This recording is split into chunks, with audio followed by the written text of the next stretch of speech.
mata tadi sekali. Kayak warung asam pedas Mak Semah. Di sebalik pembangunan pesat Johor, masih wujud sebuah kampung nelayan yang seolah-olah terhenti di masa.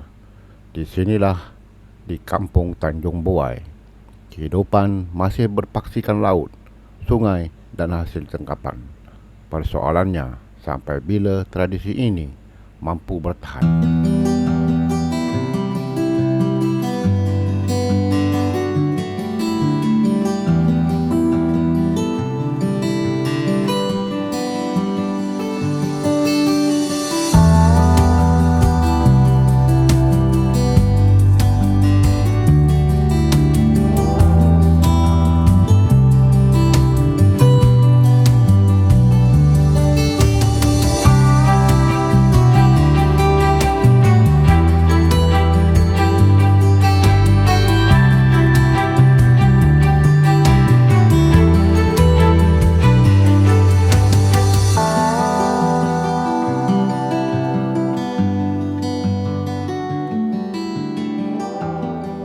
Assalamualaikum dan salam sejahtera.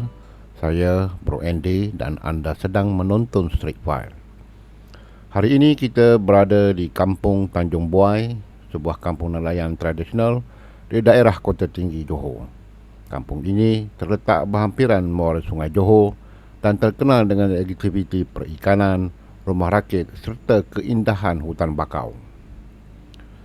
Sejak dahulu lagi, kawasan ini menjadi penempatan komuniti nelayan kerana kedudukannya yang strategik di muara sungai.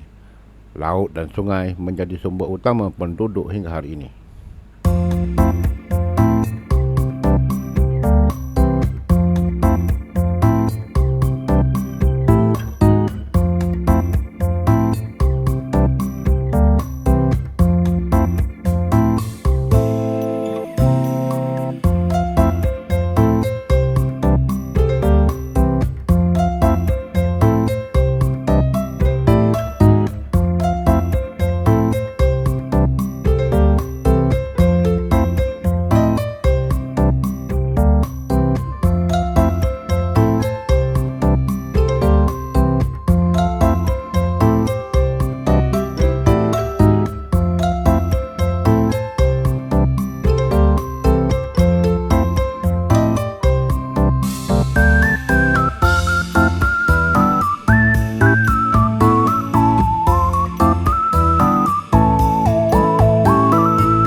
Di sini, bot-bot nelayan keluar seawal pagi. Ada yang menangkap ikan, ketam dan udang. Di jeti pula, penduduk membaiki pukat, menyelenggara enjin bot dan menjual hasil tangkapan. Walaupun teknologi moden, semakin moden, suasana kampung ini masih mengekalkan identiti nelayan tradisional. Salah satu tarikan utama di sini ialah rumah rakit dan celet atas air. Selain menjadi lokasi memancing, ia turut menarik pelancong yang ingin menikmati suasana tenang di tengah muara. Namun, kehidupan nelayan bukanlah mudah.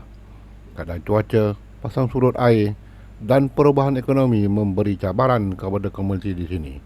Persoalannya, adakah generasi muda masih mahu meneruskan warisan ini?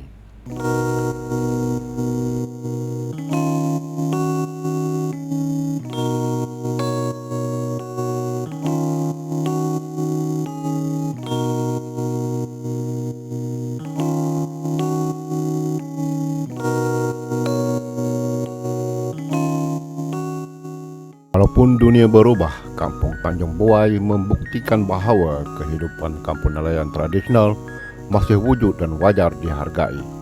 Kalau anda suka dokumentari seperti ini, jangan lupa subscribe Street File dan tekan like dan kongsikan video ini. Jumpa lagi di lokasi berikutnya.